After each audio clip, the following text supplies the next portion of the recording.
Bonjour, bonjour, and welcome to another new episode of Paris in Bleu Blanc Rouge with Claudine Hemingway, and that is me. And I'm excited to bring a story to you this week, one that I have spent many hours and days looking into and finding out more about this. And we already talked a little bit about her when we talked about her around her birthday. But this week, it was 115 years ago this week that the biggest theft that happened to the Louvre occurred. That is until about 10 months ago. So keep that in mind as I'm telling you the story, because there's just a few things about the story that maybe sound a little familiar, and how we really, truly never learned from history or our mistakes. So let's get into this. So it was 6 days a week in the 115 years since her theft that more than 30,000 people every single day push and shove to snap a photo or a selfie with the Mona Lisa, and most have no idea why they even need to do it. It was a hot Sunday on August 20th, 1911, and at around 4 p.m., Vincenzo Peruggia entered the Musée du Louvre just like any other visitor. It was in the final moments as the museum closed and guards ushered people out that Peruggia slipped into a storage closet between the Galerie and the Salon Carré. He had a chunk of cheese, a small bottle of wine, and a baguette, and he waited until dark to emerge to begin the heist of the 20th century. The portrait of a Florentine woman, painted by a Renaissance master, hung on the north wall of the Salon Carré. She had been placed within a new double frame with glass just weeks before by the man who was about to steal her. This was long before the days of cameras and alarm systems, and one could easily hide in the Louvre overnight and wander around. How dreamy. The sun rose on Monday, August 21st, and our thief prepared for his mistake. At 7:30 a.m., Peruggia emerged from his hiding place in his white Louvre coat, walked past the wall his stolen loot once hung, a few steps through the Grand Galerie, and a quick turn into the Salle des Sept Maîtres. On the right, a door still there today and heavily alarmed, hid a small staircase only used on Mondays. Through the door, spinning down to the Cour des Sphinx, only to be met with a locked door. Using the screwdriver he brought to unleash our lovely lady from the tomb he created for her, he removed the doorknob, but it only made matters worse. It was August, and Paris was quiet as the Parisians had fled to the coast and to the south. The remaining employees of the Louvre had just begun to move around for the day. Around 8 a.m., the plumber Jules Sauve heard knocking from a door as he walked by. With a wrench, Sauve opened the door and let the man out. It was about to become the most wanted thief in the world, along with the priceless painting. A quick bonjour and merci, and Peruggia walked out to the Cour Visconti with Mona under his arm. He tossed the doorknob into the Jardin de l'Enfant and jumped into a bus. The rest of that Monday within the Louvre was business as usual. Floors were cleaned and paintings and statues were dusted, and nobody noticed anything out of the ordinary. One of the greatest crimes of the 20th century has happened, and nobody noticed. On Tuesday, August 21st, around 9:30 a.m., the guards of the museum began to arrive and head to their posts. At the time, only former military and former police officers served as the guards in the Louvre. Not so much these days. The Brigadier Maximilien Alphonse Pauperin, a guard at the Salon Carré, had served in the French military but had no idea that he was about to face on the morning of August 21st, 1911. At 10 a.m., the Musée du Louvre opened its doors. There were no long lines of tourists waiting to get in, just a few loyal visitors and artists coming to wander the Grand Galerie. Artist Louis Beyroud arrived just after the Louvre opened and carried his easel up the Escalier d'Arrou, giving a little wink to the Winged Victory and to the Salon Carré. Beyroud, a copyist, was commissioned to paint a portrait of a woman looking at what was about to become the most famous painting in the world. As he walked to the wall, he noticed a large hole between Titian's Conjugal Allegory and Caravaggio's Mystic Marriage, and below Veronese's Wedding Feast at Cana. In 1911, the paintings in the Salon Carré hung within inches of each other, on the wall much closer than they are now, so a large hole should have been pretty easy to spot. Beyroud walked over to Pauperin and asked where the portrait was. The brigadier scoffed and said it had to be in the photo studio, as they had removed paintings all the time without alerting anyone and in the middle of the day. Without any sense of urgency, Pauperin said he would head down and check. On the way, he stopped for a very long cigarette break before popping in. In the photography workshop, tucked away deep in the basement, Pauperin walked in and said, "Où est la Joconde?" "She's not here," they responded, "but maybe she's been moved to another room." Popelin asked a few more people, then panic set in. It was noon on August 22nd, and the portrait of the Mona Lisa by Leonardo da Vinci had been gone for over 29 hours, and they just didn't know it yet. The doors of the Gallery of the Louvre slammed shut, and the few visitors in attendance were ushered out the door. The staff was told a water pipe had broken, and there was no need to panic. Popelin, on the other hand, was experiencing a panic attack. At the time, the director of the Louvre, Jean-Théophile Homel, was on the Yucatan Peninsula on archaeological expedition. He left Georges Benedit, curator of the Egyptian department, in charge. At 12:30 p.m., 2.5 hours after the museum had opened, Benedit was beside himself and wondered why this had to happen on his watch. Phone calls ran through the switchboards, and to keep the incident on the QT, Benedit ran from the Louvre to the Palais de Justice on the Ile de la Cité. Out of breath, Benedit alerted the police of the unimaginable. Immediately, Louis Lepine, head of the police, arrived at the now-closed Louvre to investigate. The theft was kept very quiet, but the rumors began to spread. At the same time, the police were told, a Louvre official sent a letter to the Beaux-Arts Museum in Quimper, requesting that their copy of Mona Lisa be sent to Paris immediately. It was painted in the atelier of Leonardo by an unknown student. It is thought to be the best copy and the closest to the original portrait we have today. The Louvre thought they could just keep the theft quiet and also force the thief to make a mistake and make it easier to nab. The museum didn't send the painting and still has a letter in its archives. Lepine arrived at the door of the Louvre with dozens of police officers in tow. Passers-by had to know that it was much more than a water leak. Investigators fanned out to every corner of the Louvre, which was smaller than it is today. When the two frames that had once held her were discovered in the stairwell, they knew the unimaginable did happen. The National Gendarmes were alerted, as well as the Minister of Culture and Interior, as well as the President of France, Armand Follier. The train stations were closed and the borders of France were alerted. However, none of those things would result in finding the Mona Lisa. One of the first to be questioned by the police was a very upset Maximilien Popelin. About to have a nervous breakdown under the pressure, he was asked about the woman he saw every day. He said, "Mon Dieu, she was there Sunday night when the museum closed." In his years at its post, he saw many things. Lovelorn men brought her flowers and letters pledging their undying love to her, and one man was said to have even killed himself in front of her. I haven't found any info to back that up, but it does make for an interesting little addition. One young German man was so devoted to her that his story spread around the world. There is even rumors that she had her own mailbox at the Louvre, still to this day. The police searched high and low for more evidence. A partial print of the left hand was found on the casing of the frame, but at the time they had only been taking prints from the right hand with little to go on. The Louvre thought she might be gone forever. In searching the Louvre and finding the newly created security frame discarded in the stairs that was used for only staff on Mondays, Lepine believed the thief had to have had knowledge of the Louvre and had worked there.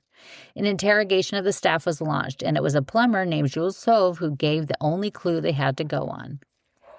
Lepine brought Alphonse Barillon, who served as the chief of judicial identity and had been working on a new form of identifying people through fingerprints and profiling.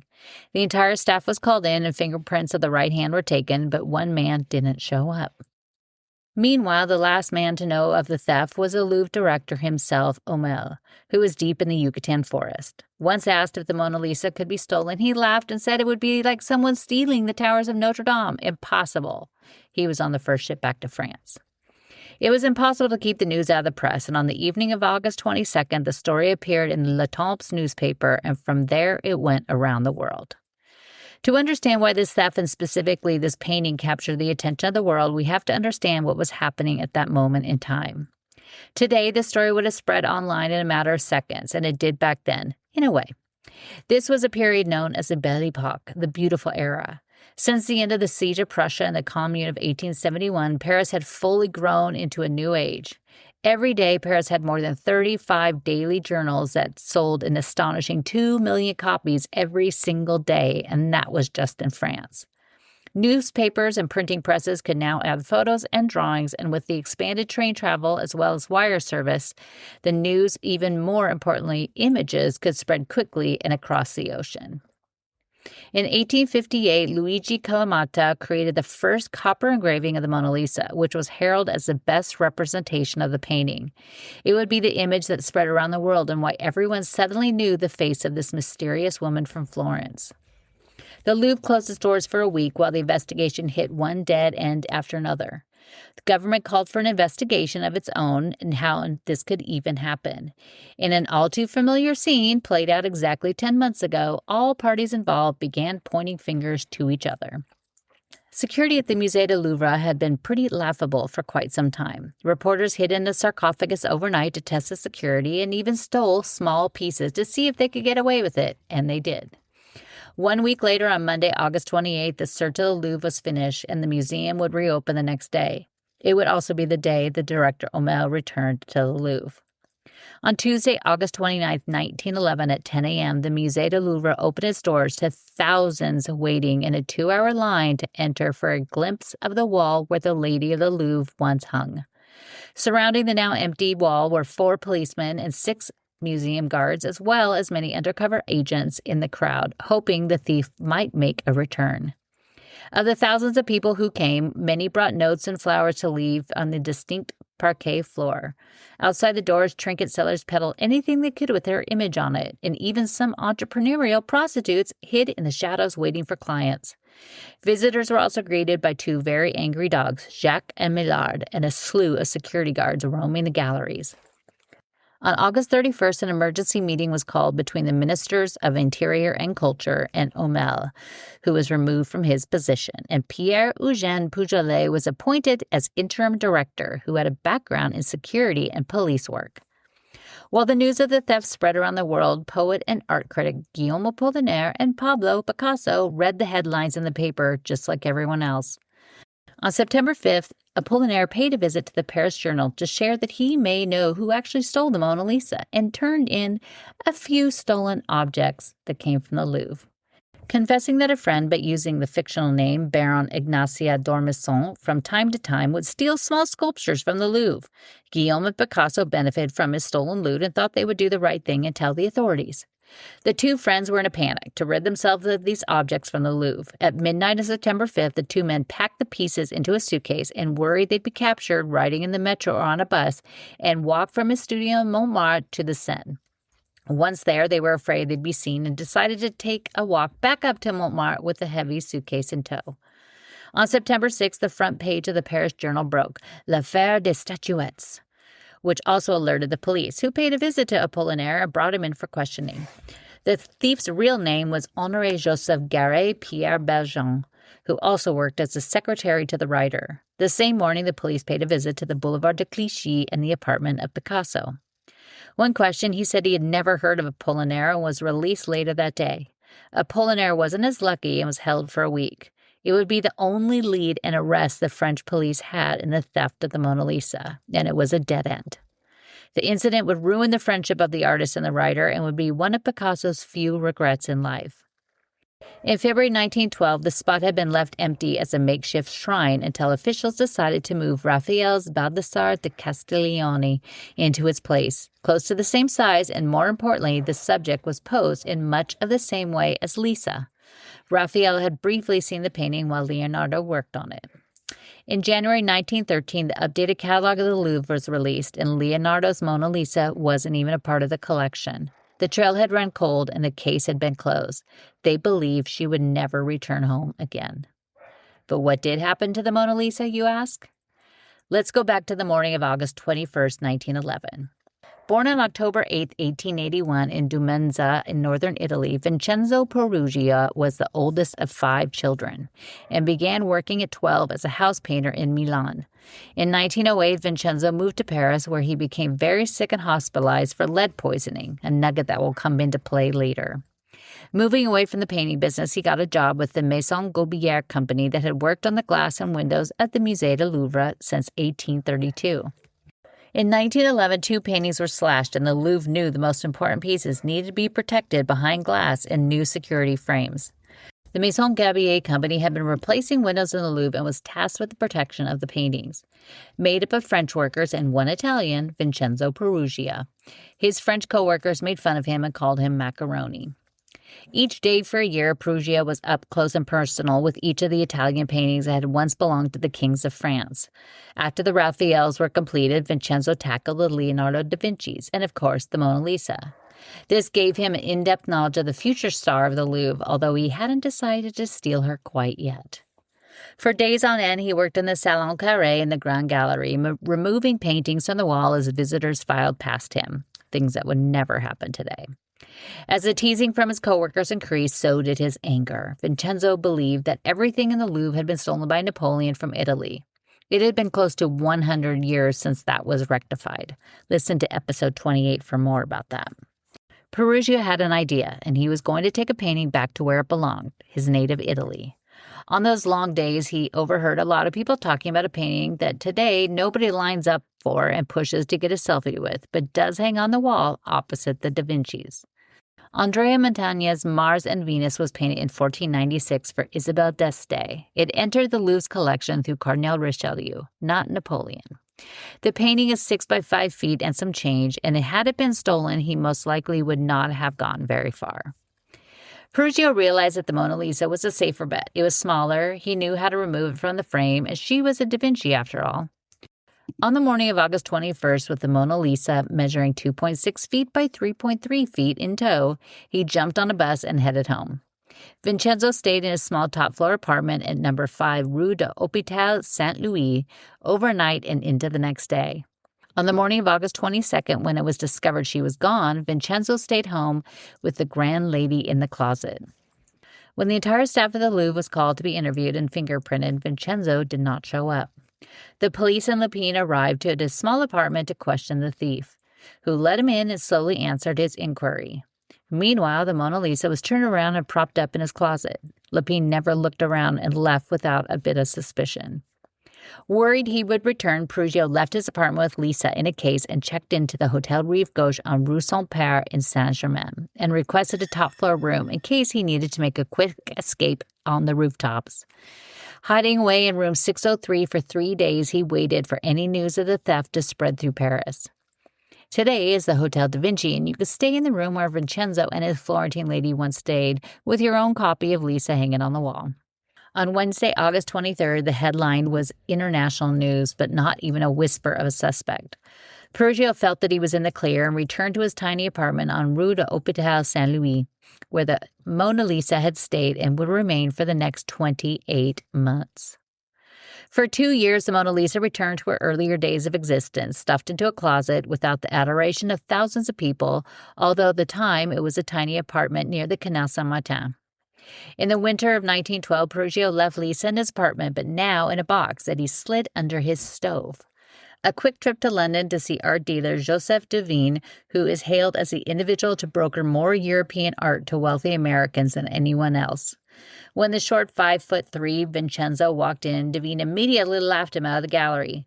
Peruggia returned to Paris and to Lisa in her tomb under the stove and waited another year before his final act. For all of 1912 and into 1913, Vincenzo went on with his life, although he did not return to his job and he stayed quiet and close to home, while the world wondered where Mona Lisa was. On November 29, 1913, Vincenzo once again appeared, this time in a letter sent to Alfredo Geri, an antique dealer in Florence. It stated that, quote, "Stolen work of Leonardo's is in my possession. It seems to belong to Italy, as the painter was an Italian. My dream is to give back this masterpiece to the land from which it came. Signed, Leonard." Geri was skeptical at best, but contacted Giovanni Poggi, curator, and Corrado Ricci, director of the fine arts of the Uffizi. Deciding they didn't have anything to lose, Geri responded and set up a meeting for December 22nd in Milan. Leonard decided he didn't want to wait any longer and arrived in Florence on Wednesday, December 12, 1913. Walking into Geri's shop on the Via Borgo Organizzati, Vincenzo introduced himself and asked the owner if he was interested in seeing this painting. 2 hours later, Geri and Poggi were in Peruggia's tiny hotel room on the 3rd floor of the Albergo Tripoli Italia when they turned the painting over and saw the Louvre's inventory code, MR316. They knew they were looking at what was now the most famous painting in the world. The thief brought her back to Italy in a large custom-made crate with a false bottom topped with clothes, tools, and a mandolin. The director was shocked to see what was lying on top of her. Vincenzo said he wanted 500,000 lira for her. Today, that is worth $2.2 million. The two agreed and let the thief know they wanted to have it checked at the Uffizi before they paid. As the three men walked out of the hotel, a front desk staff member stopped them. The clerk thought they were stealing a painting from the hotel room. It had much tighter security than the entire Louvre. As soon as the painting was verified, Geri and Poggi told Peruggia to go back to the hotel and they would bring the money over. Vincenzo must have walked back to the hotel lighter than air, thinking all his dreams were about to come true. Instead, the police were called and arrived as Vincenzo lay down to nap and was quickly arrested. I mean, spoiler alert, of course you know that she came back because you hear about her pretty much every day of the year in some way or another. But there is more to the story, and I'll tell you more when we get into December, January about the Mona Lisa. But it is a fascinating subject. I wanted to know more about her so many years ago. I just looked into the theft, and that put me down the rabbit hole of everything Mona Lisa. And it really is pretty fascinating, the story of the painting and also where she has been. She's also been on vacation a few times, other than the time that she went, where she was stolen and lived under a oven and then off to Italy. But I'll share more of that with you soon. But make sure to check out my website, ClaudineHemingway.com. I'll put some pictures and even a picture of Vincenzo on my website. And there were some really neat drawings that were done of kind of his escape and imagine what it was like. But make sure you check that out. And also, this morning, I went over to Notre Dame and made a video on an update because there's been a few things going on over there as far as the restoration. And now they've actually entered into two parts of the project that are probably the most technical and hardest of the entire project, going from the fire until today. So definitely go and check that out. You can find that on my YouTube, or I'll have a link as well on my Instagram. And if you are on Substack, and even if you're not, you can sign up for my new newsletter. I'm going to eventually, beginning at the start of September, move my old newsletter that I've had since 2020 over to Substack. And with that, I'm going to be able to share some longer updates. Sometimes there's things I post on Instagram and social media that I actually run out of space. I can't write anymore because it has a character limit. And so I am going to use my Substack for that, as well as being able to post videos and things that I see with a little bit more information than you could just do on social media. So you could find me on Substack as Claudine Hemingway as well. And that's with one M, HEMINGWAY. But until then, until next week, make sure you could tune into all of these things that I'm doing and check my YouTube. And I'm also going to make a video this week about the theft of the Mona Lisa and take you into the Louvre and show you a few things. So make sure you check that out and subscribe and share this with anybody that needs to know more about the Mona Lisa or any of these fantastic historical happenings of Paris. So until then, until next week, I will see you soon. A bientôt and merci beaucoup.